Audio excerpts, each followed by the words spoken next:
Honest to God, I always thought that the Beano Max was just the Beano. I remember the first time I saw it. Oh, they added Max to the title and now it's more of a magazine thing with celebrities and stuff on the cover. Ha!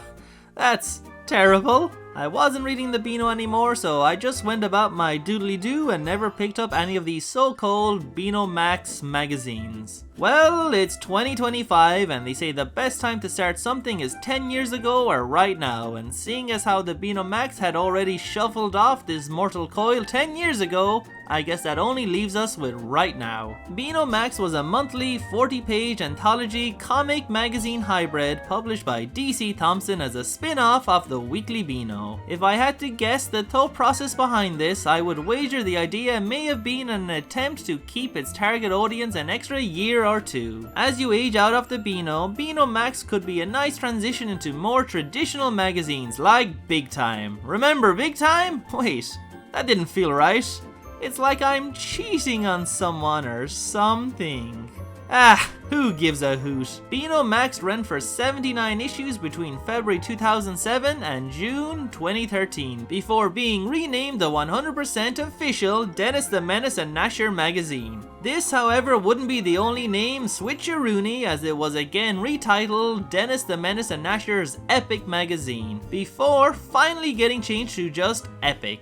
Again, maybe this was all some sort of elaborate scheme to keep teeny boppers reading as he matured beyond the childishness of the Beano brand, but by the time it's called Epic, who honestly really cares at that point? For this video, I managed to grab an array of Beano Max comics, including an unopened issue number 1. Ooh, matron! This is too nice, I may have to save it for its own dedicated episode. I was, unfortunately, unable to get a copy of any issue beyond the Beano Max brand. Don't worry though, I'll keep searching for them, gang. Why? Well, I don't know. It's just what I do now, I guess. I'm just a weird, washed up Beano hoarder living in this little room. And I wouldn't have it any other way. DC Thomson had actually attempted this magazine comic formula in 2007 with The Dandy, retitling it to Dandy Xtreme and doing the hybrid comic magazine shtick.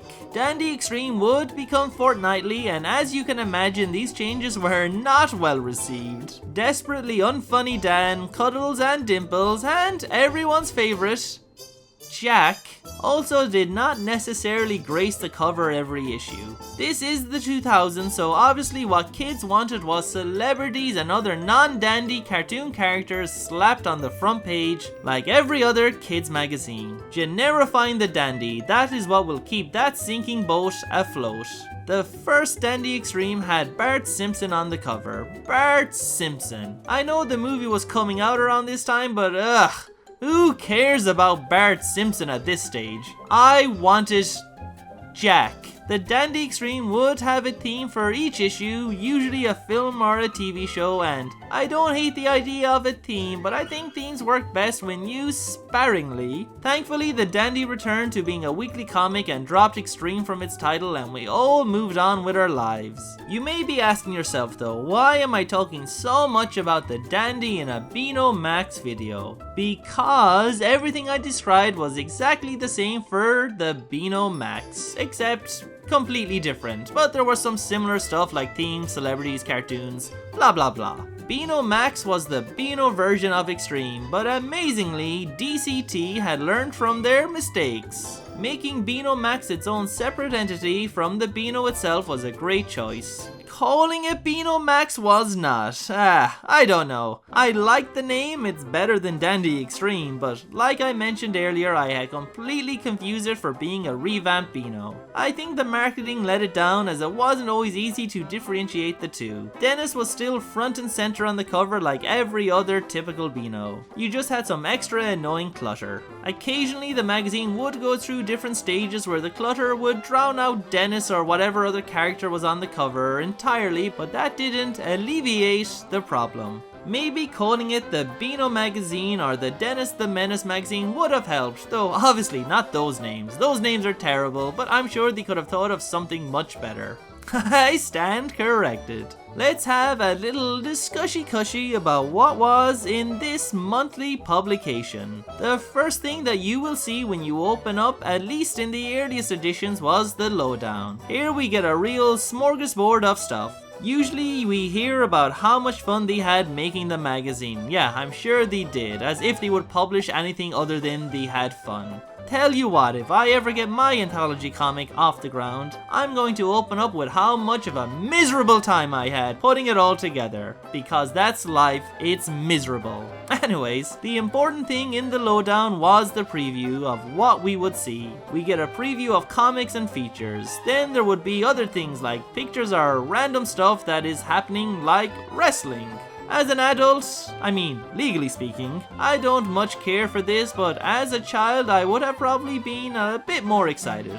I wasn't always jaded and weird. Now you're wondering though, what about the comics? You all want to know about the comics. Well, good news everyone, because I'm going to tell you about the comics. They are reprints. All of them. Possibly. There were a few homegrown comics that appear later, but I am 90% sure at least 80% of the comics have a 70% chance of having been released in previous comics or annuals, and I say this with 60% certainty, and there is a minimum 50% chance I am correct on this. I think, and God forbid I be wrong, but I believe if the comic panels are on black paper with no white, then it's a 40% chance it's an original comic to Max. Anything that is a white comic page shrunk down on top of black or some other design, then it is definitely a reprint. Maybe one of you watchers can correct me if I'm wrong. The art styles are all over the place. One week it's a Tom Patterson heavy magazine, then sometimes we have that guy who did longer Bass Street Kid stories, who wasn't Mike Pierce, but then again we also get some Mike Pierce singled out Bass Street Kid strips. David Sutherland also had a few Bass Street comics in here. All that to say, we get a lot of different Bass Street Kid comic art styles in Max. Ball Boy also seems to jump regularly between art styles, and it can be a bit jarring.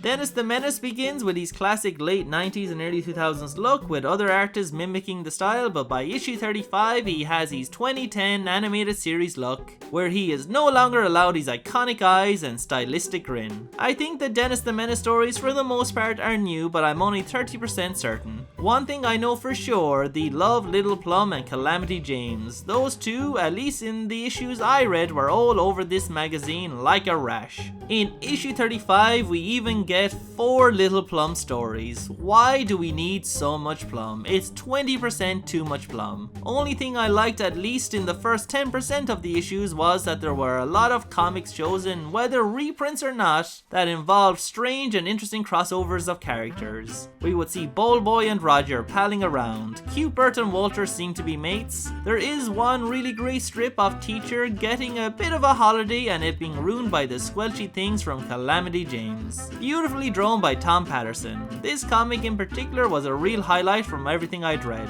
Another interesting comic was Dr. Beastly. Dr. Beastly first appeared in Dr. Beastly's Tales of the Unpleasant, starring Daisy and Ernest. From what I gathered, this strip was Beano's attempt at grisly tales for gruesome kids. It would feature slightly more unpleasant stories than usual, with Beano regulars cast in new roles. This comic in Max, which came from the 2005 Beano annual, stars Rodger in the main role and has Dennis the Menace, his dad, and the low-key funniest Bass Street Kid, Herbert, showing up as characters. There were other strips that would appear, such as Nicky Nutjob, son of a crazy inventor, which was okay, certainly better than the crappy Tricky Dicky. More notably, the magazine had Derek the Sheep.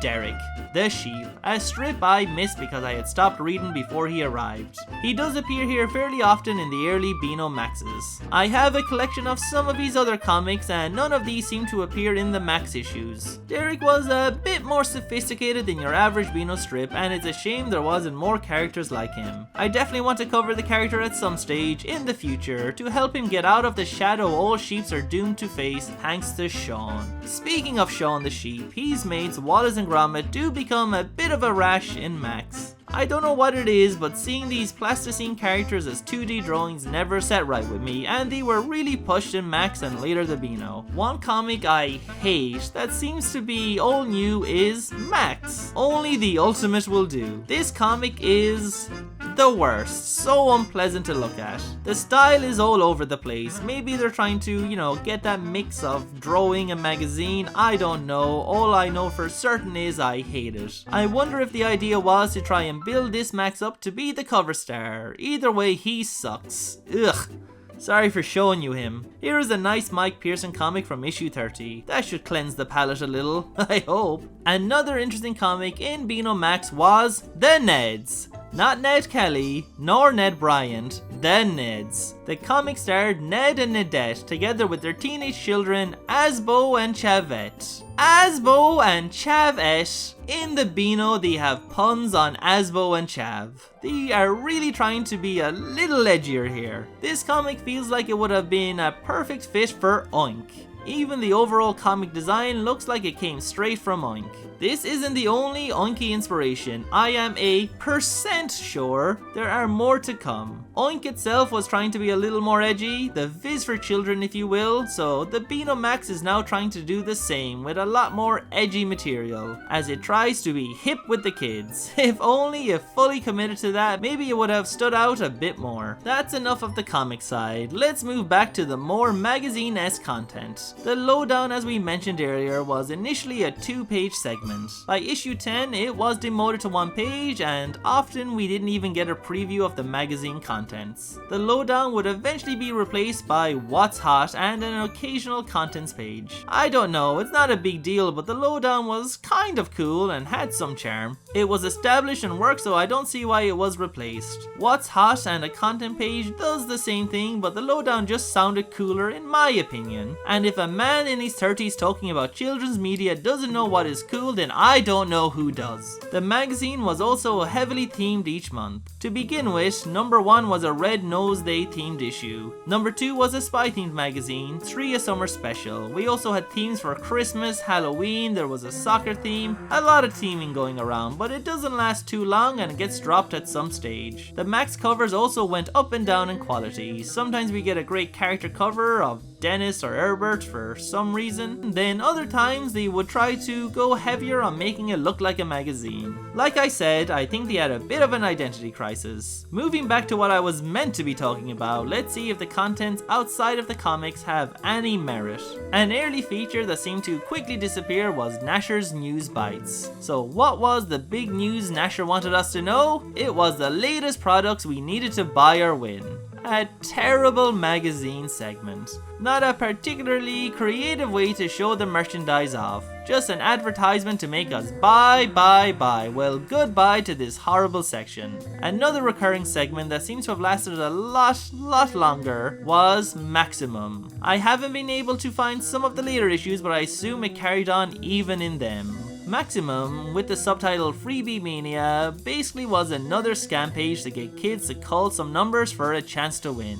I assume no one won these, and if they did, it was probably someone's child or a friend of somebody's child. I will say one good thing about these junk segments: they were better than Max. No, that's not true. Okay, let's get down to the big one, the raddest thing in this magazine, the arcade. Everything needed its own gaming section in the 2000s. Even Teletext had a gaming section. The Beano Max jumped right on the trend and gave us the arcade. Ewan Kerr knew that he and the other fuddy-duddies in the Beano fell flat when it came to video games. They still called it playing Nintendo, when at this stage we were transitioning from playing PlayStation to playing Xbox as the all-round generic term old people use when talking about video games. Anyways, Ewan assembled a fresh team of experienced gamers, the big guns: Angus, Arfin, Darren, Jack, Jonah, Lee, Mark, Ryan, and all-rounder Saul. Some said hiring a team of children went against child labour laws, but Ewan knew that fresh blood would be needed to inject life into Beano Max. The team of kids would review different video games with their unbiased and frankly unqualified scores and opinions. In what world is Little Britain the video game a 10 out of 10, Ryan? Go to your room! I'm very disappointed in you. Arfin and Lee seem to be the most reasonable and didn't just throw out 9s and 10s all willy-nilly like those other unwieldy childrens. My favourite out of all the lads has to be Jamie and Josh, the game gurus. These big guns were who you turn to when you couldn't beat a video game or needed some tips. Why waste your time going on the internet in 2007 or buying an expensive dedicated game magazine when you have the GG's J&J? Let's look at some of their amazing advice, like here in issue 4. It seems someone is stuck on Crash 5 The Wrath of Cortex. All of my strength not to correct that. All of it. Anyways, the big idiot is stuck on level 4, Wizard and Lizards, with the big dragon and inexplicably can't get past possibly the easiest chase level in the entire series. I mean, it's level 4, get good, that's how you get past it. Well, let's see what advice the game gurus have for Archie. When the time trial starts and the dragon starts chasing you, wait until you see the platform with the question mark and press select. This would teleport you to the end of the level. Easy or what? Josh. Amazing how everything you said is completely wrong. Ever see one of those images where the more you look, the more it hurts because everything is just so inaccurate? Time trial to start? You start the time trial at the beginning of the level, and anyways, the kid is stuck on level 4, not the level 4 time trial. Do you even, Crash Bandicoot? And press select when you see the question mark, and you will teleport to the end? What? Even if it is a time trial, the bonus rounds don't work in those, you idiots. So, the game gurus just make shit up, it seems. Was there no quality control here? Did they literally just let a bunch of 9-year-old brats run rampant on these pages? Okay, to be fair, you can do a warp skip in this level on PS2. Here, have a look. But as you can clearly see, you press select at the very beginning, so they still got most of all the details completely wrong. And it was again to pass the level, not the time trial, so nah.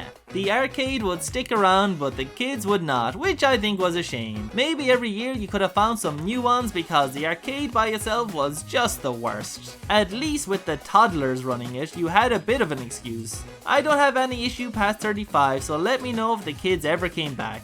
I wouldn't be surprised if one of those Rugrats was behind that famous Beano Town racing review, you know the one, where they describe it as the funniest boatload of stuff. So what about the other features, the fun magazine articles and whatnot? What did the Beano Max offer to us? Well, in issue 7 we get the biggest football cock-ups ever. Ha!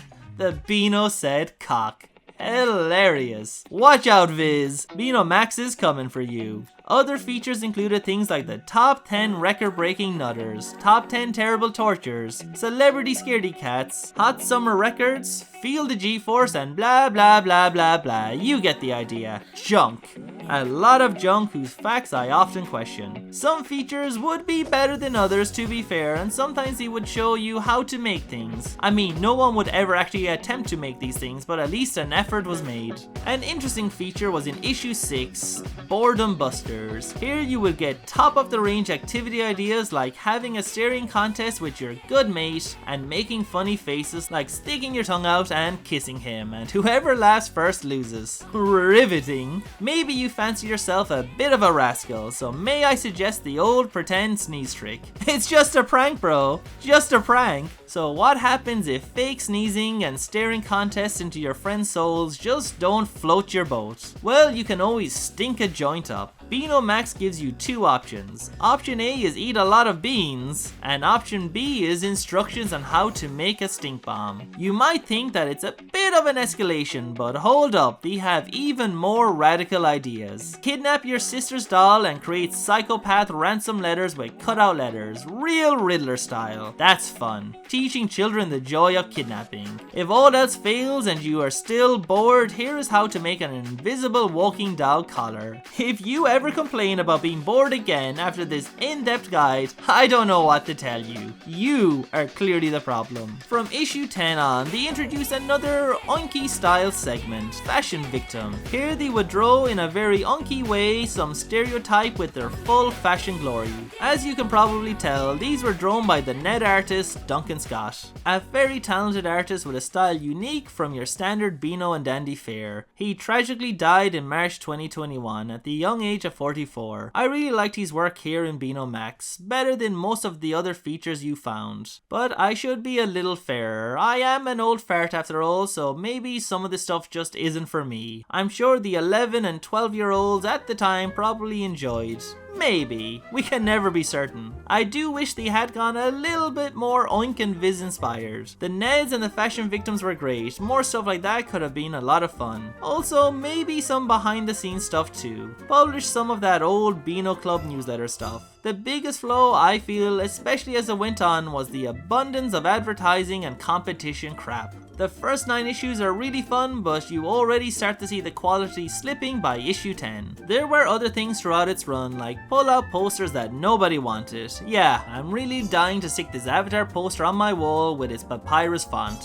There would also be some puzzle pages and things, which is nice I suppose. Who doesn't love a good word search? We would get the usual subscription offers for things like the Beano Club. I don't mind that, I love the Beano Club, so you gotta have it in there. Can I mention Maximum again? That segment was just the worst. 2 whole pages of free prizes. Free prizes, yeah, just call up those numbers and your parents will see just how free they were. Other features included CSI Beano Town, a half page sharing Banana Man villain profiles, along with a reprint from Nutty. We also had Gee Whiz, a page about records from the Guinness Book of Records featuring Billy Whiz. A lot of stuff happening in these hallowed pages. Remember the identity crisis I talked about earlier? Let's break that down a bit more. Like I said, I didn't realize this magazine wasn't just the weekly Beano. It was confusing to me, and yes, I know, I'm not the sharpest shed in the tool, but I have read other people had similar confusion. And just imagine the shops who would not have given an F and F. They probably just threw it on the top of the regular weekly Beano and vice versa. I feel the fine folks down at DC Thomas were aware of this, so they did the only reasonable thing they could. Rename the magazine a bunch of times and create more confusion. So, by my count, we got 79 issues of Beano Max, 8 issues of 100% official Dennis the Menace and Gnasher magazine, which then became the Dennis the Menace and Gnasher's Epic for 11 issues. But we're not finished just yet. The magazine then became known as Epic for 13 issues and finally was restyled to Epic for 32 issues. Was the last one really necessary? It's the same name, only you stylize the I lowercase. All in all, that makes 157 issues under 6 names. 5 if you want to be generous. Let's compare it to the normal Beano, which has almost 4,300 issues as of this video. Being as pedantic as I was for Epic, I count 3. The Beano comic, the Beano, and finally, Beano. Sort yourself out, Max. Pick a better name from the start and stick to it. I think I only scratched the surface here, and this topic may need revisiting down the line when I find later issues past 35 to show how the publication changed and evolved. Also, would be fun to look through some of those epic issues and see if Beano remains in them by the end. Let's move on now though and have a deeper look through an issue of Beano Max. The early editions all had themes, so I went with my favorite one. Let's delve into Beano Max number 2 and we'll see what all the fuss was about. To start, the cover is pretty nice, a decent balance between art and junk. I love Dennis and Big Gun Walter here. The spy theme is loud and proud, opening up the first pages. In the Lowdown we get a real mix of stuff. We have some boy touching his butt under the butt sign. Weird, but he won some goodies, so good for him I guess. We have a big Ghost Rider Nick Cage page. I mean, not really spy themed, but we will allow it. There is some information on a poo throwing contest. I mean, that's vital for readers to know about. Let's skip to the What's Inside section, and it looks like we are in for a real whirlwind of comics and fun articles. Yummers! We get what I believe to be an actual original comic next. Maybe. Dennis and friends in License to Menace. We are told to hum the Bond theme in this fun gun barrel opening. On the next page we get Fatty, who is perturbed to discover all the chocolate is gone. The Colonel, who happened to be walking by, decides to call in his top agent, Dennis. It's not just this shop, as all the chocolate in Beano Town has been stolen. Dennis smashes through the door of the headquarters and is greeted by an unimpressed Daisy Penny. Colonel here, going by M, tells Dennis the severity of the situation and reveals his last Twix has been taken.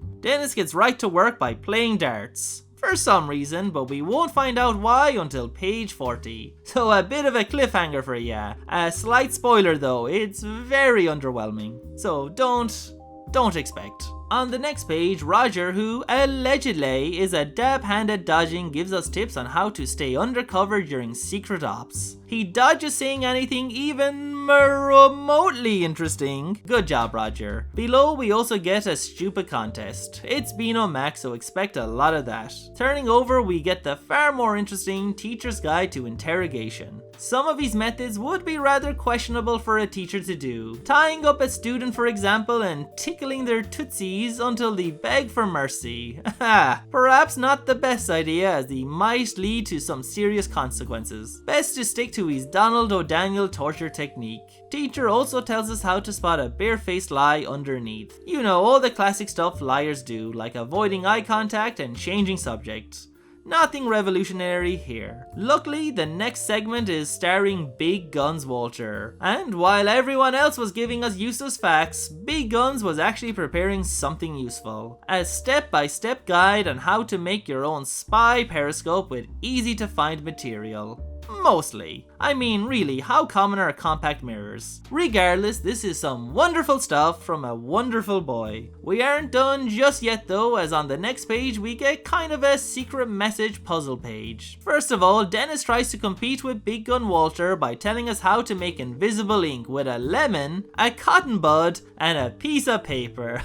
Oh, shut up, Dennis. Let's look at some of these uncrackable codes. In the first one, we have to read every second letter, so let's see. You smell. Okay. Either I am a code-breaking master or that just wasn't very good. Perhaps number 2 is better. Here we are told to assign a number to each letter of the alphabet. They give us a word to unscramble and it's hello. Hi. Best I can say is that it was better than the first one, but not really by much. Underneath, they tell us how to protect ourselves from eavesdroppers. It's really simple, honestly. All we have to do is reverse all the words when we talk. Like mirror reverse them. I don't know how to speak mirror reverse, but here Dennis is asking what's the answer to number 4. Shut up, Dennis. Mercifully, we get back to some comics. First is a special guest, Agent Sid. Danger Kid, the boy who thinks he's a spy. Well, off the batty bat, I have 2 problems here. Number 1, the title is far too long and not in a funny, silly way. Number 2, he's just a less versatile Les Pretend. And you know something isn't great when they are worse than Les fucking Pretend. Anyways, Sid uses plungers as suction cups to climb his neighbor, Boldfinger's shed door, but it opens and chaos ensues. We turn over to a which spy would you be test, but the outcomes are very limited. I mean, I have no idea who Alex Rider is. He rings a very vague bell. Where are the big guns like Agent Cody Banks or Leslie Nielsen from Spy Hard? Thankfully, we get a beautifully drawn Calamity James comic from Tom Patterson. I swear, only Tom could draw this disgusting looking character well. James, who has bought a bunch of comics, walks right off a cliff and is saved by his hero, Mega Man. In gratitude, James offers him a jelly belly as a thanks, but he has forgotten that jelly bellies are the hero's one and only weakness. They both end up falling and Mega Man retires from being a superhero. The best part of Tom Patterson comics are all the little details and art. The bee flying out of the hole in James's shoe sole, the crow flying while drinking a can of worm juice. Even all the comic covers have fun little descriptions like Mega Man combs his hair, Mega Man goes for chips, Mega Man runs away, and my personal favorite, Mega Man stays in bed. Also the idea of James just walking off a cliff. Let's break down how that scenario arises. We have a comic shop in a suburban area which just inexplicably happens to be situated alone on top of a gigantic cliff with no railings or any supporter warnings. Tom Patterson, god damn it, he's the best. Mostly. We also get a very bad and ugly Tom Patterson Minnie the Minx comic featuring other comic characters like Big Guns Walter and Cupert from Bash Street Kids. We also see Bold Boy and Billy Whiz, and not for the last time in this issue. Minnie wants to play, but she's so ugly in Tom's art style, so everyone runs away from her. Having no choice, she decides to draw a face on a balloon, but then immediately gets frustrated with her new pal and punches it. Feeling immediate regret, she chases after her only friend to come back, but through a series of inexplicable circumstances, well, one circumstance, some jam falls on her head and she gets chased by bees. A truly terrible Minnie the Minx comic. Tom's Minnie just doesn't cut the mustard. His art also seems to be oddly restricted when he draws her. I don't know why, just compare it to that earlier Calamity James and there's no comparison at all. The best part of the mini comic is seeing the classic Tom Pedersen sweaty sock. After that disappointment, we get a page to join the Beano Club right before the main event, the arcade. Angus starts us off with a whole page to himself and gives TMNT a 10 out of 10 and Game of the Month. I don't know if this game is any good, so I'll have to take Angus's word for it. We also get a bunch of other overpraised reviews, nothing interesting. The only one I could be tempted to try is the Grim Adventures of Billy and Mandy. Let's see what those other cheeky game guru lads have for us. The only cheat that fancies my tickle is the one to make Lara Croft bulletproof. Apparently there is a real cheat to do this, but when I looked it up online I found a completely different code. I don't have the game so I can't check, so let's give these two obvious liars the benefit of the doubt. Now it's Billy Whiz time as he breaks into a prison camp that is ultimately revealed to be just an overly authoritarian health camp. Not a fat camp, a health camp.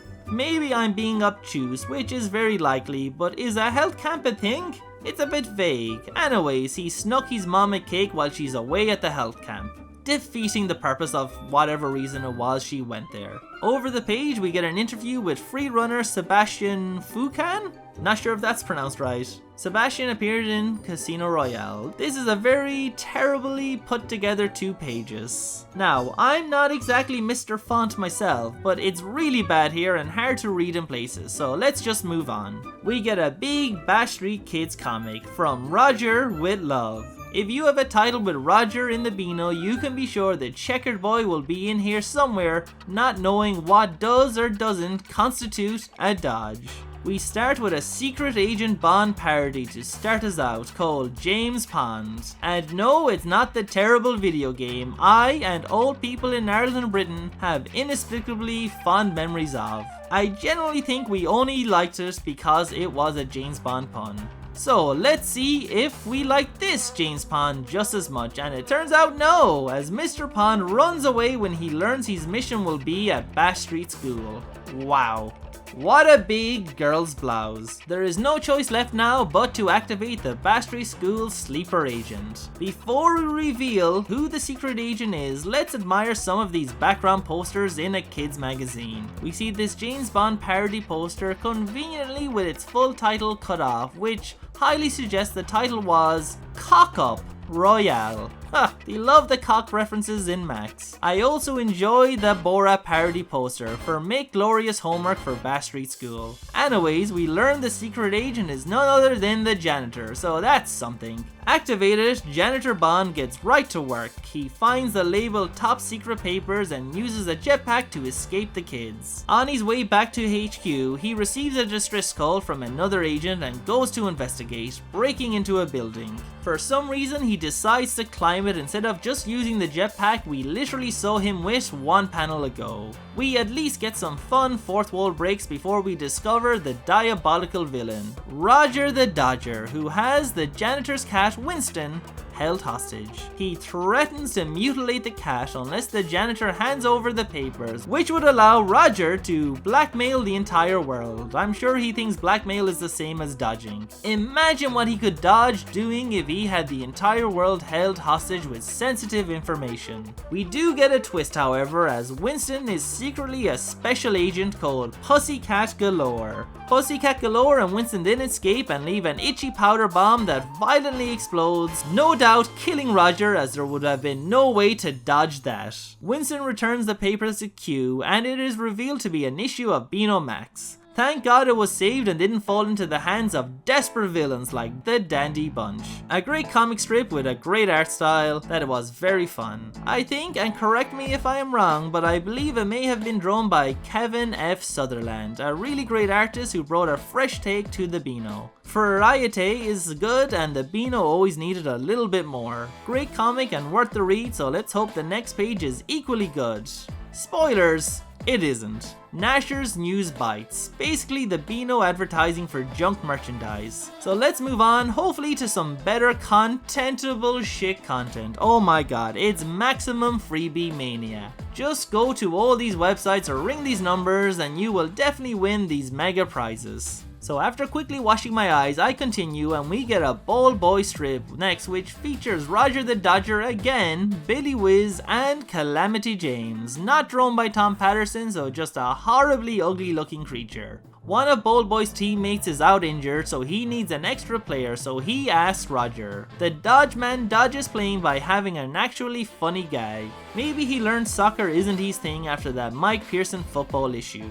Billy Whiz is asked next, but his superpower turns out to be more of a hindrance than a help, so finally with no other options, they ask James, whose bad luck causes a storm and postpones the match. Not to fear though, as this was Bald Boy's plan all along. He knew getting James, the ultimate bad luck loser, would cause some disaster, so hooray! Let's speed race some of the next segments. We get a BeanoMax subscription form, nothing wrong there. Next is a terrible The Ivy strip that fat shames. Okay, it's a little funny, but don't laugh too hard, as next it's Rodger the Dodger in a comic where he uses the spy camera dodge. What is that? Well, it's him spying on his dad and then blackmailing him with the camera film for money. Turns out though, after the dad pays up, that the camera was empty all along. Rodger! Next is this 2-page spy test, which feels like a real test with references and questions based on the rest of the comic. This was a decent idea. You know, it's a shame Cliffhanger was a Buster character. He would have been a real good fit for this spy issue of Beano Max. Okay, we're almost at the end and we are back with the second half of License to Menace. Hitting the dartboard activates a revolving door. See, I told you it was a pretty lame payoff, but there we are. Dennis hops into a plane and flies around Beano Town looking for clues. He thinks he sees a trail of chocolate, but it turns out to be cow shit. After that, Dennis doesn't have a Scooby-Doo what to do or where the chocolate is, so he returns to base, destroying the recently repaired door he had already broken. We see Miss Daisy Penny eating chocolate. Someone had left her a truck filled with chocolate just for her. They go to investigate and the creepy man driving claims to be just the driver and hands over a poem to Dennis that was meant for Daisy. Roses are nice, so is milk tray, here's some chalks to make your day. A loving admirer. Dennis, smelling a rat, pulls the driver's fake face off, revealing none other than our master villain, Ernest. What a twist! Dennis calls him a nerk, not to be confused for Tom Patterson's School Bell comic which featured nerks. Anyways, this is actually pretty cool, seeing Dennis in a comic with Ernest and Daisy, and their kind of combined art style makes Ernest look really good, I think. Ernest though makes a run for it, but Dennis takes him down with a chocolate gun. It's not all bad though for Ernie boy, as Daisy starts to eat the chocolate off his body, which I would call a win for him. This and the Bash Street Kid story make the magazine worth it, and there is a good chance you never even read any of those other comic reprints before anyway, so they're as good as new really.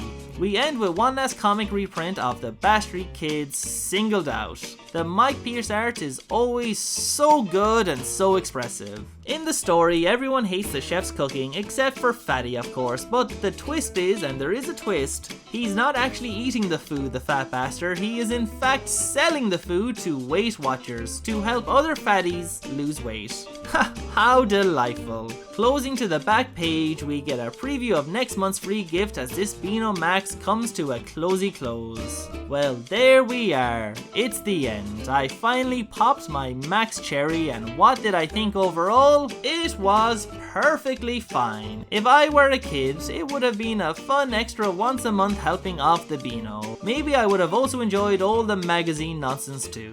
The internet wasn't quite what it was back then, so maybe these lame articles and terrible gamer sections could have been actually enjoyable to a young old Ashley. I feel though I only scratched the surface of Max, as I only had comics up to issue 35, which encompasses 3 years of its run. There were a lot more issues, especially when you take into account the name changes, so I will try to collect the others at some point and do some follow-up episodes to see how the magazine developed and changed. So if that fancies your tickle, make sure to subscribe, like, press the bell button, and most of all, have fun. Can you do that for me? Can you have fun? Toodles!